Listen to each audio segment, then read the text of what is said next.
পরিমিতি 16.1। আসসালামু আলাইকুম নবম দশম শ্রেণীর শিক্ষার্থীরা, আজকে আমরা কমপ্লিট করব 16.1-এর একদম লাস্টের অঙ্কটা, আমাদের 10 নাম্বার, যেটা একটা মূলত সৃজনশীল দেওয়া আছে। প্রশ্নটা এখানে তোলা আছে, দেখি আমাদের কি বের করতে বলছে। একটি সমকোণী ত্রিভুজের লম্ব ভূমির এত অংশ থেকে 6 সেন্টিমিটার কম। লম্বটায় ভূমির এত অংশ থেকে 6 সেন্টিমিটার কম, ঠিক আছে। এবং অতিভুজ যে সে ভূমির 4/3 অংশ থেকে 3 সেন্টিমিটার কম। আমাদের তাহলে কোনোভাবে যদি আমরা ভূমির মানটা জানতে পারি, ওইটার হেল্প নিয়ে আমরা লম্ব বের করতে পারি, আবার ওইটার হেল্প নিয়ে আমরা অতিভুজের মানটাও বের করতে পারি, ঠিক আছে। ক নম্বরে কী বলা আছে? ভূমির এক্স ধরতে বলছে। ভূমি এক্স হলে ত্রিভুজটির ক্ষেত্রফল এক্সের মাধ্যমে প্রকাশ করো। ক নম্বর, তো যেহেতু তারা দিয়ে দিছে ভূমি এক্স, তো আমরা লিখে নিলাম। দেওয়া আছে ভূমি কত? ভূমি দেওয়া আছে এক্স। তাইলে আমরা কি বের করতেছি? লম্ব। কারণ আমাদের ক্ষেত্রফল, ত্রিভুজের ক্ষেত্রফল বের করতে গেলে, যেহেতু একটা সমকোণী ত্রিভুজ, আমাদের ভূমি এবং উচ্চতা এই দুটো জিনিসের প্রয়োজন পড়ে। ভূমি মানে এই যেটার মানে এক্স দেওয়া আছে, আর এই যে এটা উচ্চতা, আমাদের লম্বটা এখানে উচ্চতা হিসেবে কাজ করব। তো আমাদের এই দুটো বাহুরই প্রয়োজন, অতিভুজের কিন্তু প্রয়োজন নাই আমাদের ক নাম্বার করতে গেলে। তাইলে ভূমি যেহেতু দেওয়া আছে, আমাদের শুধু লম্ব হইলে কাজ হয়ে যাব। তো জন্য আমরা লম্ব বের করতেছি। লম্বর শর্তটা তারা কি দিয়ে দিছে? ভূমি এর এত অংশ থেকে 6 সেন্টিমিটার কম। তাহলে ভূমি কত ছিল? এক্স। তাহলে লিখলাম এক্স এর কত? 11/12 থেকে আবার 6 সেন্টিমিটার কম, নাকি এই যে এরকম কিছু, ঠিক আছে। তো আমরা জানি এর সাধারণত যেই কথা, এই যে এর যে লিখতেছি না, এইটা সাধারণত আমাদের যেই কথা, আমাদের এর যদি গুণাকার থাকে একই কথা। আচ্ছা, এখানে ব্রেকেট অ্যাড না করি, আমরা এখানে ব্রেকেট দিতেছি না, তাইলে একটু জটিল হয়ে যাইব, কারণ এক্সের তখন আবার 6-এর সাথেও গুণ করতে হইব। যাক, আমরা সহজ সমাধানে থাকতেছি। এক্সের এত গুণ, এর থাকে যে কথা গুণ হওয়া একই কথা, তাহলে এটা হয়ে যাব মূলত 11x/12। এটার থেকে 6 কি বাদ, এত এর থেকে 6 সেন্টিমিটার কম। লম্বের মান জানছি, এবার আমাদের ক্ষেত্রফল প্রয়োজন। তো লিখতেছি ত্রিভুজের ক্ষেত্রফল।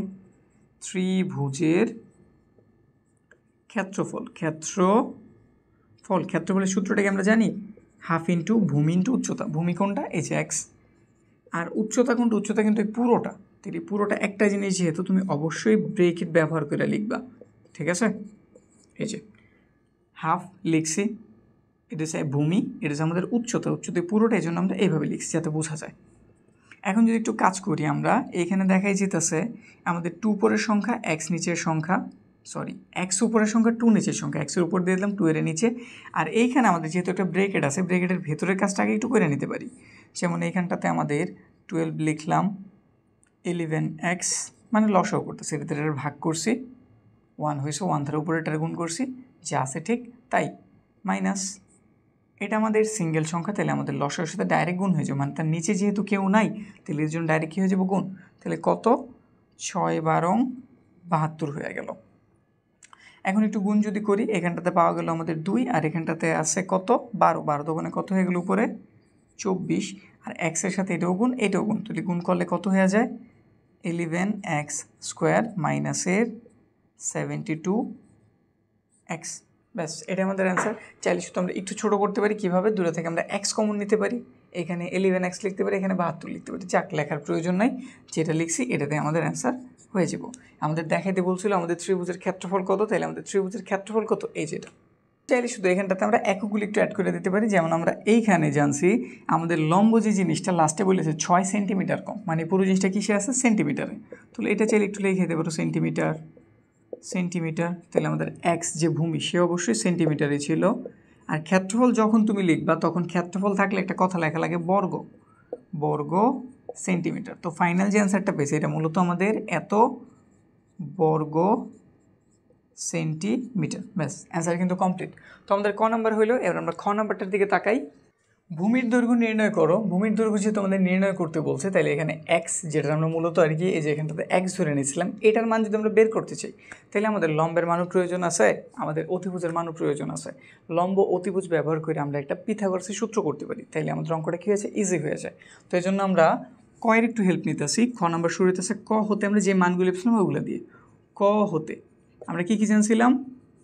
ভূমি এক্স মূলত তারাই বলে দিয়েছিল। আমরা এই অনুসারে কিন্তু লম্ব বের করছিলাম। লম্ব কত পাওয়া গেছিল? লম্ব পাওয়া গেছিলো 11x12 - এর 6। এবার তাহলে আমরা তাদের এই তথ্যটা ব্যবহার করে অতিভুজটাও বের করি। তো লিখতেছি আমরা সুতরাং অতিভুজ অতিভুজ হতেছে ভূমির 4/3 অংশ থেকে 3 সেন্টিমিটার কম। তাহলে ওটা যেভাবে বের করছিল সেম প্রসেস লেখা দাও। এইখানটাতে 4x/3 -3 এগুলো সব কিসে দেওয়া আছে?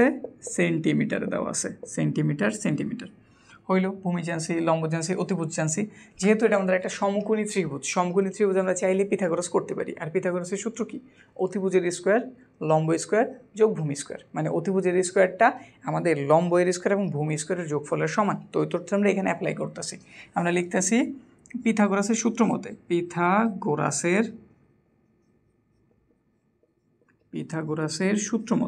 সূত্র মতে অতিভুজের স্কোয়ার একটু বাংলায় প্রথমে লিখেই নেই। অতিভুজ স্কোয়ার যোগ লম্ব স্কোয়ার যোগ ভূমি স্কোয়ার। অতিভুজের মান কত? অতিভুজের মান আমরা এটা জানছি। তো লিখতেছি 4x3 - 3 পুরোটার উপরে হোল স্কোয়ার। লম্বের মান আমরা এটা জানছি। লম্বের মান জানছি 11x/12 - 6 উপর একটা স্কোয়ার। ভূমির মান আমরা x জানছিলাম, তাহলে x এর উপর একটা কি স্কোয়ার। পরের লাইন, এখানে আমরা চাইলে একটু লসাগু করতে পারি। 4x এর নিচে 3 আছে, 3 এর নিচে কিছু নেই মানে 1 আছে, তাইলে 1 আর 3 এর লসাগু 3 হইব। 3 দ্বারা 3 ভাগ করলে 1 হয়, 1 দিয়ে উপরেরটাতে গুণ করলে 4x মাইনাস এর দ্বারা ভাগ করলে কত হইব? সরি, এটা নিচে আছে 1 দ্বারা এটা ভাগ করলে 3 হইব, 3 দ্বারা উপরেরটা গুণ করলে ওই 3 থেকে 9 হয়ে যাব। তো এরকম থাকলে একটা নর্মাল হিসাব করবা। যদি এরকম পূর্ণ সংখ্যা থাকে, নিচে কোনো কিছু নাই, মানে নিচে কোনো হর নাই 1 ছাড়া, তাহলে এইটারে আর লসাগুরে ডাইরেক্ট গুণ করে দেবা, তাইলেই কাজ শেষ। উপর একটা হোল স্কোয়ার আছে, দিয়ে দিলাম। এবার লসাগু করা যায়, কইরা নেই।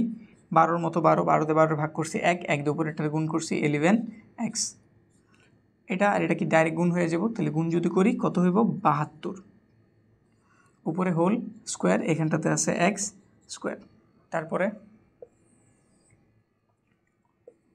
মোটামুটি হিসাব থেকে, মানে যে সমীকরণটা আমরা রেডি করছি, এখানে শুধু একটা চলকই আছে x, আর x এর আমরা কি ধরছি? মূলত ভূমি ধরছি। তো x এর মানটা এইখান থেকে হিসাব নিকাশ করে বের করতে হবে, তাইলে কিন্তু অঙ্ক শেষ। এখন আমাদের হিসাবটি একটু বড় বা জটিল হইতে পারে, কিন্তু আমাদের অঙ্ক কিন্তু খুবই সিম্পল। কারণ এই যে দেখো, তুমি সব রেডি করে ফেলছো, এখান থেকে শুধু তোমার x এর মানটা প্রয়োজন, আর কিছু না। এখন কি করা যেতে পারে? আচ্ছা, এখানে স্কোয়ার আছে, এখানে স্কোয়ার আছে, আমরা একটা কাজ করি, স্কোয়ার থেকে তাদের একটু বের করি। উপরে 4x - 9, তার সাথে হোল স্কোয়ারটা আলাদাভাবে দিয়ে দিলাম। 3 এর উপর স্কোয়ার মানে কত? 9 দিয়ে দিলাম।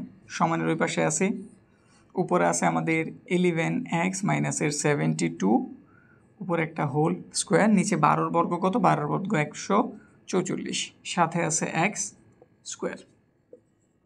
পরের লাইন, যদি এখানে কিছু না করি, এখানে যে আছে ঠিক তাই 9, কিন্তু এখানে চাইলে আমরা একটু লসাও করতে পারি। লসাও কত? 144, এর দ্বারা ভাগ করলে 1 দ্বারা উপরে এটার গুণ যদি করি, যে আছে ঠিক তাই 11x - 72 উপরে একটা হোল স্কোয়ার প্লাস এটা একটা পূর্ণ সংখ্যা, নিচে কেউ নাই, তাহলে এটা ডাইরেক্ট গুণ করে দাও। তো 144x স্কোয়ার। এবার একটু আমরা আড়াআড়ি বা ক্রস গুণের হেল্প নেই। 9 এমন একটা সংখ্যা যার 3 ধারা ভাগ যায়, কিন্তু 144টা কি 3 ধারা ভাগ যায়? হ্যাঁ, হয়তো যায়। তাইলে একটু দেখি কাটাকাটি করে একটু ছোটো করা যায় কিনা। 144টা আমরা একটু 9 দিয়ে ভাগ দিয়ে দেখি, একটু ক্যালকুলেটারের হেল্প নেই, দেখি আমাদের কয়বার যায়। আমাদের 144-এ যদি আমরা 9 ধারা ভাগ করি 16 বার যায়। তাইলে আমরা 9 ধারার পক্ষে ভাগ দিয়ে দিছি। তাইলে এখানে পাইলাম আমরা 4x - 9 উপর একটা হোল স্কোয়ার, এখানে আছে আমাদের 11x - 72 উপর একটা হোল স্কোয়ার প্লাসের 144x স্কোয়ার। আমরা কি করছি? 9 ধারার ভাগ করছি, 9 ধারা ভাগ করে আমরা কত পাইছি? 16। তাহলে এখানটাতে লিখে দাও। একটা সাইড নোট চাইলে অ্যাড করে দিতে পারো, কত ধারা আমরা গুণ করছি। নিচে থেকে কেউ যদি তুমি বাদ দাও, কোন জায়গা থেকে? নিচে থেকে যে ওরে যদি বাদ দাও, তাহলে লিখতে হবে গুণ করে। কারণ তুমি 9 উপরে আনছো, এর জন্য এটা কাটা গেছে। তো কী লিখবা? 9 ধারা গুণ করে, 9 ধারা গুণ করে, উভয় পক্ষকে 9 ধারা গুণ করে, এটুকু লিখে দেবা। এরপরে 16 দেখো, এখানে কী আকার আছে? ভাগ আকার আছে। এই পাশে আসলে কী হয়ে যাবে? গুণ। তাহলে আমাদের ভগ্নাংশটা বাদ হয়ে গেল একটা, এই যে ভগ্নাংশ ছাড়া, মানে ভগ্নাংশটা এক লাইনের একটা অঙ্ক হয়ে গেল, মানে আমাদের করতে একটু ইজি হইব, এই জন্য আমরা এই কাজটা করলাম। 16 এই পাশে কী আছে? ভাগ, এ পাশে এসে কী হয়ে গেলো? গুণ দিয়ে দিলাম। আর এটা কি আমাদের a মাইনাস বি হোল স্কোয়ারের সূত্র না, a minus B whole square, এটার এই চিন্তা করো, এটার বি চিন্তা করো, তাহলে সূত্র মধ্যে কী লিখতে হইব ওইটাও করি। তো 16 সেকেন্ড ব্র্যাকেট ব্যবহার করলাম, এটার লিখতেছি আমরা a স্কোয়ার মাইনাস এর 2, তারপর লিখতে হবো a, তারপর লিখতে হবো v, তারপরে প্লাসের v স্কোয়ার। সূত্র করছি, এ ধরছি এটার বি ধরছি, a স্কোয়ার মাইনাসের 2ab প্লাসের v স্কোয়ার লিখছি, তারপরে সমান। এখান থেকে তো 16 চলেই গেছে, এটারও তো সূত্র হয় a মাইনাস বি হোল স্কোয়ারের। আমরা সাধারণত ভাঙ্গা করতে পারতাম, কিন্তু বুঝেই যেতেছে সমীকরণটা অনেকটাই বড় হয়ে যাব, এই জন্য আমরা লাইন বাঁচানোর জন্য মানে জায়গা করার জন্য একটু শর্টকাট করতেছি, কিন্তু বইলেইতেছি যে ব্যাপারটা আসলে কীভাবে হইতেছে। 16 এই পাশে ভাগ ছিল, এই পাশে এসে কী হয়ে গেছে গুণ, তারপর এইটুকুর আমরা কী করছি সূত্র, নিচে তো আর 16 নাই মানে 1 আছে, তো শুধু এইটুকের তুমি বর্গ মানে a minus B whole square সূত্রটা করো, এটা তোমার a, এটা তোমার b। সূত্র মধ্যে কী লিখতে হইব 11x স্কোয়ার মাইনাসের 2ab 11x আর এই যে আমাদের v, তারপর প্লাসের v স্কোয়ার 72, তার উপর একটা স্কোয়ার, তারপর সাথে একটা কী ছিল প্লাসের 144x স্কোয়ার, ব্যাস সব কিছু লেখা হয়েছে। এখানে হিসাবটা একটু করি, 16 লিখলাম, ভেতরে যদি আমরা একটু হিসাব করি 4 স্কোয়ার কত হইব 16, সাথে আছে x, তার উপরে স্কোয়ার, 4 দোকানে 8, 8 নং কত হইল 72, তো মাইনাসের 72, সাথে আছে x দিয়ে দিলাম, 9 নং কত 81। এই দিকটাতে 11 বর্গ হইব 121, সাথে আছে x স্কোয়ার, তারপরে কত আছে 2 11, একটু গুণ করি,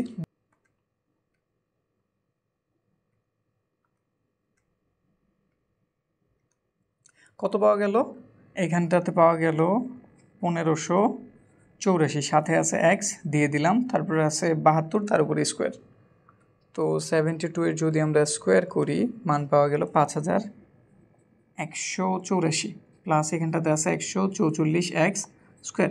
এখানে শুধু আমরা হিসাবগুলি করছি, 11 এর বর্গ করছি, 2 11 72 গুণ করছি, এটা পাওয়া গেছে, 72 এর স্কোয়ার করছি, এটা পাওয়া গেছে, আর এখানটাতে 144x। এবার একটা কাজ করতে পারি আমরা, 16 এর সাথে এগুলোর গুণ করতে পারি, আর হাতের ওইগুলার সব হাতের এই পাশে মানে বামে আনতে পারি। তো গুণের কাজটা আগে করি, 16 তার সাথে গুণ আছে আমাদের 16 গুণ করলে 256, 256 সাথে আছে x স্কোয়ার দিয়ে দিলাম, এটার চিহ্ন প্লাস, এটার চিহ্ন কিন্তু মাইনাস, তো প্লাসে মাইনাসে মাইনাস চিহ্ন আগে ব্যবহার করলাম, 72 তার সাথে গুণ করতে হইব 16, পাওয়া গেছে 1152, সাথে x আছে দিয়ে দিলাম, এটার চিহ্ন প্লাস, এটার চিহ্ন প্লাস, প্লাসে প্লাসে প্লাস, 81 আর 16 গুণ, 81 গুণ কত 16, পাওয়া গেছে 1296। ওই যে এইগুলি হাতের ডানে যেগুলো আছে সবার হাতের বামে আনি, এটা প্লাস ছিল, ওই পাশে এসে কী হয়ে গেল মাইনাস, 121x স্কোয়ার, এটা মাইনাস হয়ে যাব প্লাস 1584x, প্লাস চিহ্ন আছে এই পাশে এসে কী হয়ে যাব মাইনাসের 5184, প্লাস আছে এই পাশে এসে হয়ে গেল মাইনাস।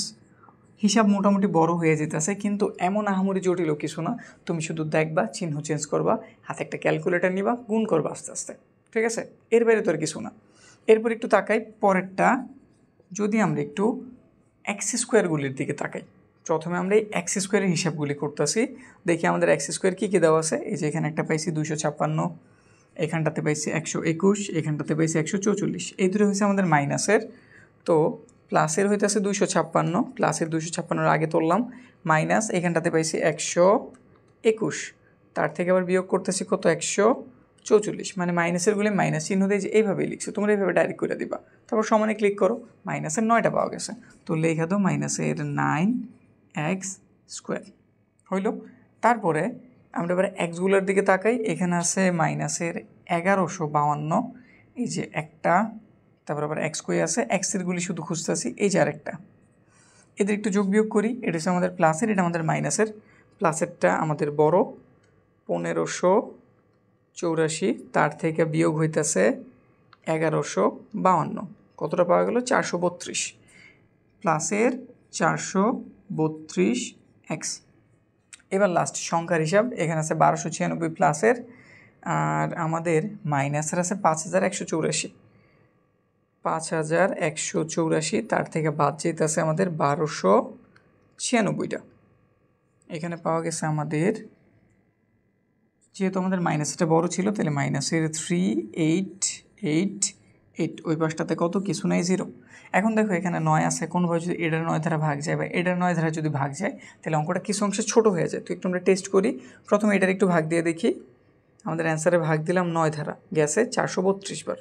এবার 432 যে বের হইলো তারে দেখি একটু 9 ধারা যায় কি না, তারও গেছে 48। তাহলে আমরা সব জায়গা থেকে 9 কমন নিতে পারি। মাইনাস যেহেতু -9 কমন নিলাম। তো এটা মাইনাস ছিল, মাইনাসের 9 যেহেতু কমন নিয়েছি শুধু এক্স স্কোয়ার হলো, চিহ্ন পাল্টায় প্লাস হয়ে গেল। সে প্লাসের ছিল কিন্তু মাইনাস আমি কমন নিয়েছি, এই জন্য চিহ্ন মাইনাস হয়ে গেল। আর 432 ভাগ দিয়ে পাওয়া গেছে 48। এটা মাইনাস ছিল প্লাসের হয়ে যাবে, আর এটা হয়ে যাবে 432। ওই পাশটাতে কত, 0। -1 ধারা গুণ করে দিলে 9-এর কাহিনী শেষ। মানে -9 এই পাশে গুণ আছে, ওই পাশে গেলে কী হয়ে যাবো, ভাগ। তো আমাদের জায়গা যেহেতু এইখানে আছে, এখানে বাকি অংশটা করি, একটু বুঝে নিও। আমরা পরবর্তী অংশটা এখানে করতেছি। -9 এই পাশে গুণ ছিল, ওই পাশে ভাগ হয়ে গেছে, তাই শুধু এইটুকু রয়েছে। আর এইটুকু দেখে বুঝছে একটা মিডল টার্মে শেপে আছে। তো তার একটু মিডল টার্মে যদি ভাঙাই, মানে আমাদের এই 432 ভাঙায় এমন দুটো সংখ্যা বের করতে হইব যাদের যোগ করলে 48 হয়ে যায়। তাহলে 432 যদি একটু আমরা ভাঙি, 432 যদি একটু ভাঙি, 2 দিয়ে দিলে এটা গেল 2 বার, এটা গেছে আমাদের 1 বার, এটা 6 বার। 2 দিয়ে দিলাম 1 বার, 0 8, 2 দিয়ে দিলাম 5 4, 2 দিয়ে যদি দিই এটা যাবে আমাদের 2 বার, 1 রইল 7 বার। আবার যদি 3 ধারা দেই, 3 তিরিকা 3 নং 27, আবার 3 দিয়া, ব্যাস। এই সবগুলি থেকে আমাদের জাস্ট কয়টা মান বের করতে হবে, 2টা মান। আমরা এটা ক্যালকুলেটারও নর্মালি করতে পারি, ওইটা আরেক ক্লাসে দেখাবো। আজকে আমরা এভাবে বিস্তারিত ভাঙি। তো এইগুলো থেকে আমাদের 2টা মান বের করতে হইব যাদের যোগ করে কত মিলানো যায়, 48 মিলানো যায়। তো একটু ট্রাই দিয়ে কীভাবে করা যেতে পারে। আচ্ছা, 3 দুগুণে 6, 6 দুগুণে 12, 12 হইল 3 বারং কত হয়, 36 হয়। মানে এই 3টারে গুণ করছি, কত হয়েছে, 36। 3 তিরিকা 9, 4 9 হইল 36, একটা পাইছি 36, আর এখানে পাইছি 3 আছে, 3 দুগুণে 6, 6 দুগুণে হইল 12, মানে 12 পেয়েছি। 36 আর 12 যদি আমি যোগ করতে পারি তাইলে কিন্তু আমার কত পাওয়া যায়, 48। প্রক্রিয়াটা কি বুঝছি? তো আমরা কত নিতেছি, 36 এবং 12, মিডল টার্ম ভাঙানো হইলো। এটার চিন্তা করবো না, এটা পাশে গুণ ছিল, পাশে ভাগ। তো বাকিটা আছে এক্স স্কোয়ার, লিখলাম। এখানে যে চিহ্ন আছে ওই চিহ্নটাই দিবা। 48টে এভাবে আমি ভাঙাইছি, বড়কে 36 না, তাহলে এটারই প্রথমে লিখবা 36, তার সাথে কী দেওয়া আছে, এক্স, লেখা দাও। এখন দুটার যদি আমি যোগ করতে পারি তাইলেই কিন্তু 48 হইব। এটার চিহ্ন যেহেতু মাইনাস, তাহলে যোগ করতে চাইলে বা একত্রীকরণ করতে চাইলে আমার ওটার চিহ্ন সেম রাখতে হইব। যদি আলাদা রাখি তাইলে কিন্তু আমাদের যোগ হইব না, উল্টা একটা থেকে আরেকটা বাদ হয়ে যাব। তাহলে এটার চিহ্ন যেহেতু মাইনাস, ওটার চিহ্ন কি, মাইনাস। তারপর লাস্টে কত আছে, 432, দিয়ে দিলাম 432, ওই পাশটাতে 0, ঠিক আছে। তারপর একটু কমন নেই, এখান থেকে এক্স কমন যায়, এইখানে এক্স কমন নিলাম, একটা এক্স রইল, এক্স কমন নিয়েছি 36 রইল, মাইনাস। একটা সহজ প্রক্রিয়া অ্যাপ্লাই করো। এইখান থেকেও যদি আমি কিছু একটা কমন নিই, এরকমই তো হওয়ার কথা। তো দেখো এখানে যেহেতু শুধু এক্স রয়েছে, তাহলে বুঝাই যায় এই অংশটা থেকে তোমার 12 কমন নিয়ে নিতে হইব, নিয়ে নিলা। বড় হিসাবে আমি গেলামই না, একটু প্রক্রিয়া খাটাইছি, একটু টেকনিক খাটাইছি, আমাদের কাজ হয়ে গেছে। 12 নিয়ে তুমি জাস্ট এটা বসাই দাও, তুইলা, যে যা আছে তাপ তুইলা দিলাম, হয়ে যাব। তারপরে এখানে যদি হিসাব করে এখানে পেলাম আমরা এক্স 36, দোনো জায়গাতে আছে একটা লিখছি, তো এখানে পাওয়া গেল এক্স মাইনাসের 12 = 0। দুইটা জিনিসের গুণফল যদি 0 হয়, এর অর্থ কি, হয় এইটুকের মান 0 অথবা এইটুকের মান 0। তো লেখো হয় এক্স মাইনাসের 36, তার মান 0, তাহলে এখান থেকে আমরা এক্সের মান কত পেলাম, 36, একটা অ্যান্সার। আবার যেটা হচ্ছে আমাদের অথবা এক্স মাইনাসের 12 = 0, তাহলে এক্সের মান কত জানছি আমরা, 12। আমাদের কাছে এক্সের মান বের করতে বলছিল, এক্স হচ্ছে আমাদের ভূমি, তাইলে ভূমি 36 হইলেও সে শর্ত, মানে 12 হইলেও সে শর্ত, মানে তো বইলা দাও। সুতরাং ভূমি 36 সেন্টিমিটার অথবা 12 সেন্টিমিটার, দুইটাই আমাদের শর্ত মানছে, তাহলে দুইটাই কি আমাদের সঠিক। এবার তাহলে আমরা গ নাম্বারটার দিকে তাকাই। গ নাম্বার কী বলা হয়েছে, ত্রিভুজটির ভূমি 12 সেন্টিমিটার হলে আমাদের এখানে যে সমকোণী ত্রিভুজ আছে এটার ভূমি তাহলে 12 সেন্টিমিটার, এর পরিসীমার সমান পরিসীমা বিশিষ্ট কোনোভাবে আমি সমকোণী ত্রিভুজটার পরিসীমা বের করলাম, যে পরিসীমাটা পাওয়া গেছে ওইটা আমাদের একটা সমবাহু ত্রিভুজের পরিসীমার সমান যদি হয়ে থাকে, তাইলে সমবাহু ত্রিভুজের ক্ষেত্রফল নির্ণয় করতে বলছে। তো তথ্যগুলির জন্য আগে আমাদের সমকোণী ত্রিভুজ যেটা আছে ওটার ভূমির হেল্প নিয়ে লম্ব এবং অতিভুজের মান বের করতে হবে। তো কাজ শুরু করি। দেওয়া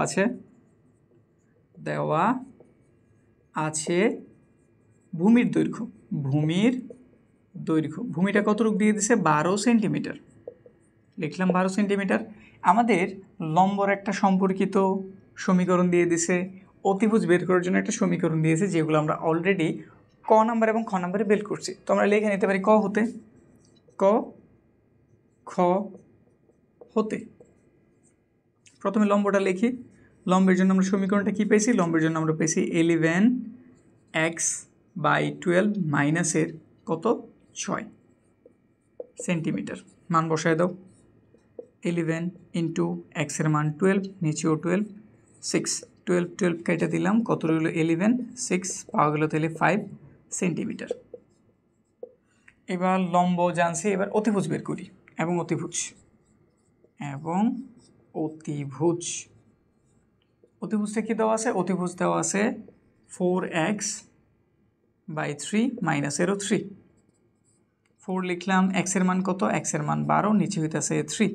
3 দ্বারা যদি এটারে কাটি কয়বার যায়? 4 বার। তাহলে এখানটাতে পাইলাম আমরা 2 2 4 4 16, 16 বিয়োগ 3, তাহলে কত হইল? 13 সেন্টিমিটার।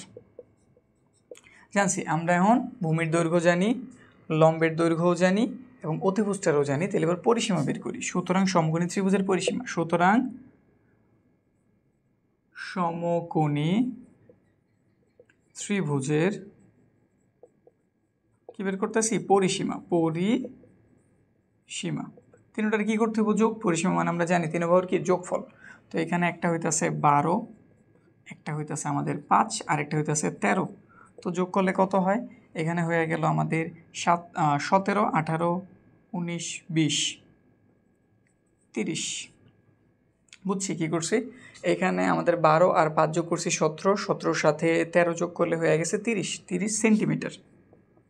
30 সেন্টিমিটার। এই 30 সেন্টিমিটার আমাদের সমবাহু যে ত্রিভুজ তার পরিসীমার সমান। তো আমরা এটা প্রশ্নতে জানি, সেই জন্য লিখতে পারি প্রশ্ন মতে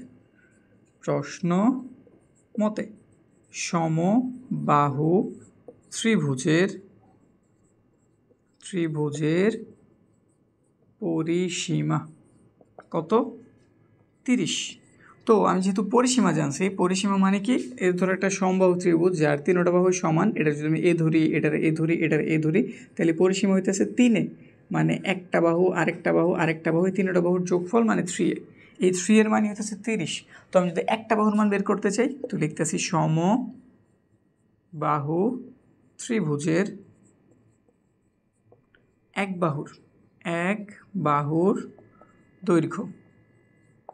এই লিখলাম 30টে 3 দ্বারা ভাগ দিয়ে দিলাম, এত সেন্টিমিটার। তাহলে কত পাওয়া গেছে?